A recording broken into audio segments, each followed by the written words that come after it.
500 years ago, we believed the Earth was flat.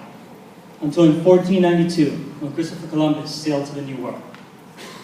Fact, 200 years ago, we believed the concept of sending a man into space was something we'd only see in science fiction.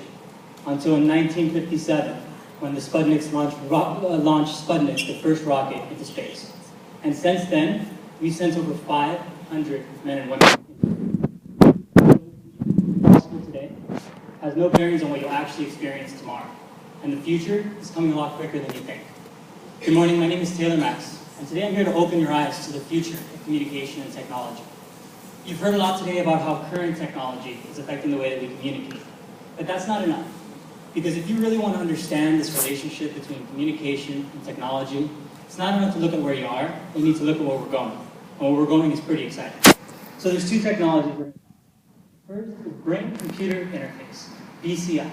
And that's an ability that exists right now for us to communicate with technology using just our thoughts. The second is Android robotics.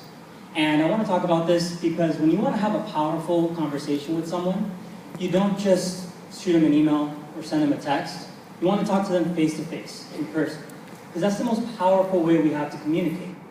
And so with these androids in the future, we'll be able to have that face-to-face interaction with anybody, anywhere in the world. And I'm excited to share it with you. But let's start with BCI.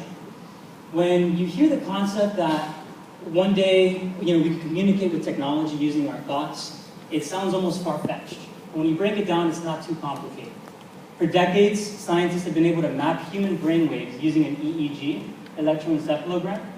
And so what this technology has done is taken that same information and translated it into commands that a computer can actually execute. And so with this technology, we can do everything from move a cursor on a computer screen to control an entire robot using just your thoughts. For quadriplegics, paraplegics, and other disabled individuals, who in many cases have not been able to do anything for themselves their entire lives, now they can feed themselves for the first time. And you can see a woman using this technology controlling that robotic arm. There have been some pretty fun applications as well. There are new video games being developed without a traditional controller. You control the characters on the screen with your thoughts. And as this technology continues to evolve, we expect it to look something like this, just a small band that you wear around your head. And with that band, you can communicate with all the technology around you in the world. So let's talk about androids. And with androids, the leader in the field is Hiroshi Ishiro. That's the gentleman you see on the left. The gentleman you see on the right isn't actually a man at all. That's his android, Geminoid HI1. And what's so incredible about these machines isn't how realistic they look, it's how realistic they move. They have hundreds of little motion devices under the skin that make it very difficult to differentiate from an actual human being. And this is Geminoid F, the first female android. She's actually been in some plays in Japan. She's also done some singing. So we're already seeing these androids start to play a role in our society. Put these two technologies together and we start to see what the future could look like. This gentleman is using that BCI technology to control the robot. And when he thinks left, the robot will move left. And of course, as you can guess, when he thinks right, the robot moves right. And so we're seeing these technologies come together, and in the future, we'll each have our own android that we can control with our thoughts. So how is this going to affect us? How is this going to change the way that we communicate? Well, we won't ever have to be a face on a computer screen or a voice on a conference call again. We can have our physical androids, we'll each have our own, and they can speak for us anywhere in the world, using not just your voice, but your entire body. You can have a physical presence in the room. Your android could give a speech in Japan in the morning, run a business meeting in Washington in the afternoon, and you would never have to leave your house in Miami.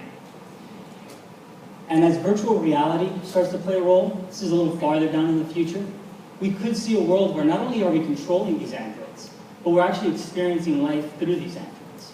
And what I mean by that is we could see the world around the android, hear it, touch it, feel it, sense it as if we were actually there, and it'll be a totally immersive experience. So as I share that, some of your eyes are opening wide and you're looking at me like I'm a little bit crazy. I understand, but think back for a second. The 90s, we had such great technology and great style. But today, all of that technology that you see on the screen, it fits in our pocket. On a device that is so crucial to the way we communicate, we literally just can't live without it.